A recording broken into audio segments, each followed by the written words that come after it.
This is iCastNews.com, live and direct from the United Nations. I'm Linda FASULO. Joining me today is President Robert Mugabe of Zimbabwe. Welcome, Mr. President. Thank you.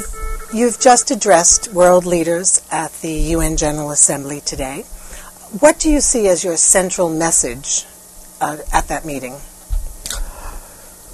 I think it was multifaceted. First, it was naturally to present Zimbabwe as it is at the present moment. The talks we have had and the initiative that has been taken by SADC to try and get the, well, you can call them warring parties in Zimbabwe together and to form an inclusive government. I made reference to that, although it Yes. came last. But certainly that is the message I wanted to present, and the message that my country is peace-loving, and that it's suffering under sanctions which are undeserved, and sanctions which should be lifted. Then, of course, there was the approach which everybody else, I think, made towards focusing on the MDG, the Millennium Goals. Yes. That we've been talking about, and then the need for us to work towards them, and how we should do it in various ways, through agriculture, or through other methods of reducing poverty amongst our people. And that's a contribution we Yes. also made alongside others. And then, of course, the perennial issue of the reform of the United Nations. And I did hear you call Yes. for the expansion of the Security Council. I was not the only one who made that call. I think speaker after speaker. Apparently, it's a call that's not being heeded in the quarters where it should be heeded. And we would want to emphasize that much more now than we have done before. And then, of course, the general aspects that we normally talk about, the rules of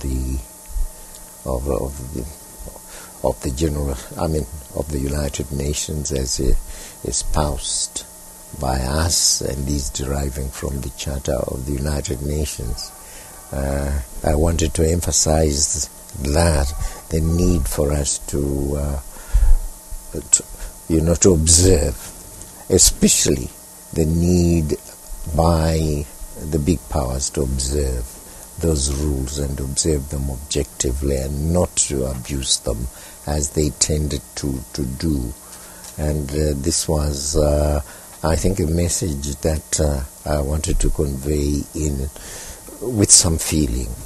That is, trying to use the United Nations system to punish Zimbabwe, not because it has offended in a manner which can be read as a violation of the Charter in any way, but these powers wanted it to present it that way, that we had violated Chapter 7 of the Charter, and this was quite false. And this is the abuse of the Charter that has persisted, and persisted not from the point of view of smaller states, but because of the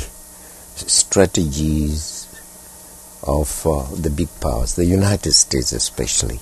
Well, they ignored the Charter when they attacked Iraq. They have not taken heed of the charter when it suited them, and this time they wanted to use the charter in order to punish us with sanctions. I noticed you thanked China and Russia for vetoing resolution back in July that would have imposed sanctions against your regime. And I know that you also asked for member states to put pressure on the United States and Britain, the EU, to lift their sanctions. Did you receive any kind of assurances or any kind of reaction from countries that they would work towards that? Well, when you come to the United Nations, you present your viewpoint and you present your own feelings, and you expect that from what others hear, perhaps there will be some reaction. But this is not done without some background to it. In the regional organizations, we will have talked about the need for sanctions to be lifted. So like in the AU? So the SADC, for example, in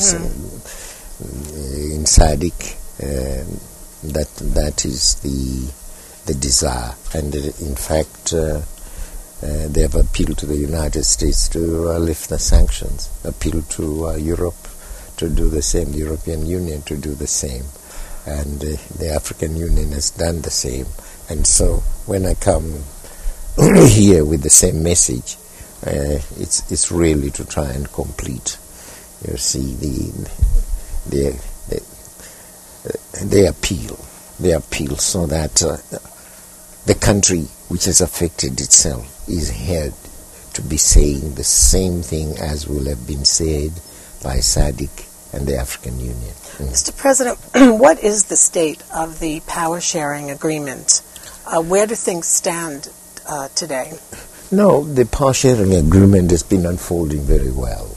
We met just once, just the day before I left for the United Nations, to look at a possible apportionment of the portfolios, that is cabinet posts.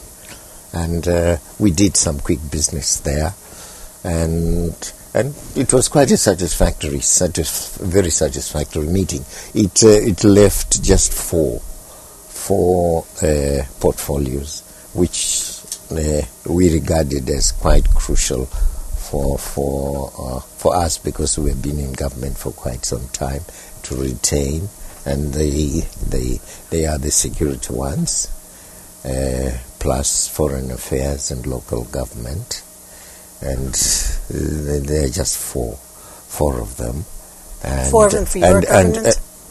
Those four positions for your party? Yes, well, for the party. But this is not to say that the others had a raw deal. No. If you look at the actual content of the portfolios or cabinet posts that have been assigned to others, you won't believe it's being done by us. You see, and I won't reveal them to you until we're finished.